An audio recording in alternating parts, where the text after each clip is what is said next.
Students, today we are going to see about the concept applets. Applets are small applications that are accessed on an internet server, transported over the internet, automatically installed and run as a part of web document. Every applet that is created must be a subclass of applet. So whenever we are writing our applet program, we have to import a package java.applet. Remember, applet does not have a main method. An applet begins execution when the name of its class is passed to an applet viewer or to a network browser. Applets interact with the user through AWT, not through the console-based I/O classes. Abstract Window Toolkit contains support for window-based graphical user interface. So whenever you are working with applet, you have to even import a package java.awt. Two types of applets exist. The first applets are based on the applet class. This applet uses the Abstract Window Toolkit. And the second type of applets are those based on the Swing class JApplet. Swing applets use the Swing classes to provide the GUI.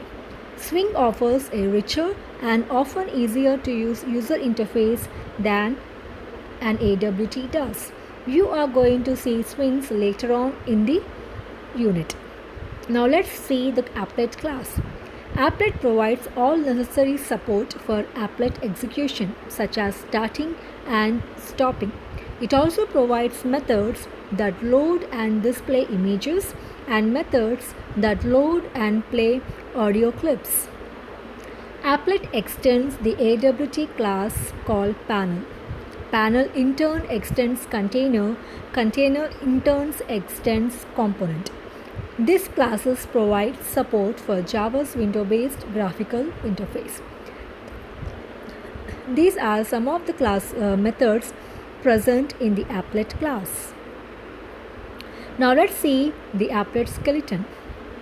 Most of the applets override the set of methods such as init, start, stop, and destroy. When an applet begins, the following methods are called in this sequence. First initialization method, next start method, and followed by paint method. When an applet is terminated, the following sequence of methods calls takes place. Stop followed by destroy. Let's see the purpose of each and every method. Initialization method is the first method to be called. This is where you should initialize variables. This method is called only once during the runtime of your applet. Start method is called after initialization method. It is also called to restart an applet after it has been stopped. Whereas initialization method is called once the first time an applet is loaded. Start is called each time an applet's HTML document is displayed on screen. So, if a user leaves a web page and comes back, the applet resumes execution at start method. The paint method is called each time applet's output must be redrawn.